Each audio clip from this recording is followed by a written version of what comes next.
Have you ever looked up at the night sky, filled with countless stars and distant worlds, and wondered? We often ask if there is life out there, perhaps on a planet orbiting a faraway sun. We imagine aliens, microbes, or strange plants. But what if we are asking the wrong question? What if the planet itself is the life form? It sounds like something from a science fiction story, a world-sized creature floating through the vast, empty darkness of space. This is a truly profound idea, one that challenges our very definition of what it means to be alive.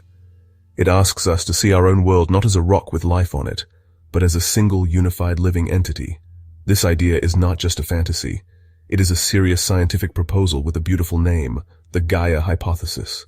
The story of this revolutionary idea begins not in a biology lab, but with a scientist working for NASA. His name was James Lovelock, and in the 1960s he was tasked with a fascinating problem: how to detect life on other planets, particularly Mars. We could send a lander to scoop up soil and look for microbes, but this approach seemed limited. Lovelock compared the atmosphere of Mars and Venus with that of Earth. He noticed something striking. Mars and Venus had atmospheres that were in a state of chemical equilibrium. This means they were stable, predictable, and quite frankly, dead. Earth, however, was completely different. Our atmosphere is in a wild state of disequilibrium. To understand this idea better, let's think about our own bodies. Think of it as Gaia's lungs. Just like our lungs take in oxygen and release carbon dioxide, the Earth's living systems are locked in a planetary scale respiratory cycle. If the atmosphere acts as the planet's lungs, then the vast oceans are its heart and circulatory system.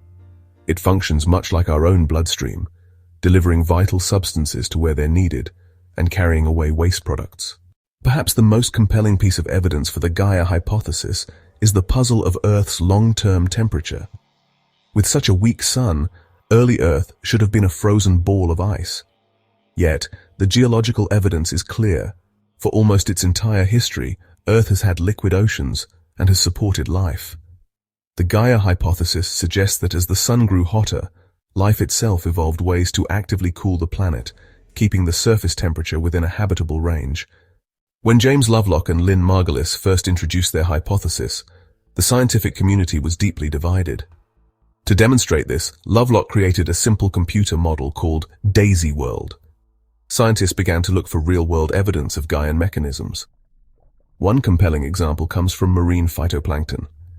When released into the atmosphere, DMS particles help seed cloud formation, which reflects sunlight back into space and helps cool the planet.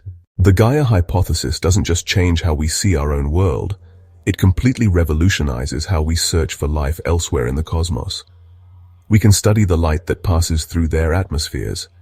This light carries the chemical fingerprint of the planet's air. Scientists call these potential signs of advanced alien technology technosignatures. One theoretical idea is that they might build enormous structures around their star to capture its energy, a concept known as a Dyson sphere. This Gaian view of life also offers a new perspective on the Fermi paradox. Our galaxy is vast and ancient, containing billions of stars older than our sun. So, as Fermi famously asked, where is everybody? The silence from the cosmos is deafening. Perhaps living planets are common, but they are also incredibly fragile. Perhaps the universe is filled with the fossilized remains of planets that were briefly alive but could not achieve a stable Gaian state. If Earth is a self-regulating system, then humanity, with its powerful technology and global reach, has become a new and potent force acting upon it.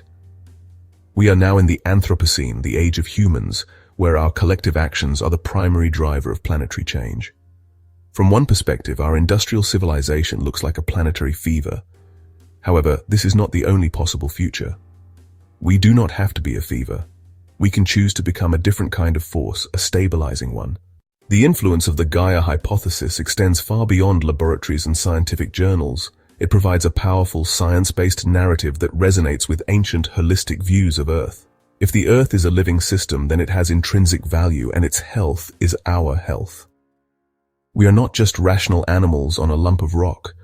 We are the conscious part of a living planet, the part that can look back and understand the whole. This gives our existence new and profound meaning. We began this journey with a simple yet profound question. Could a planet be alive?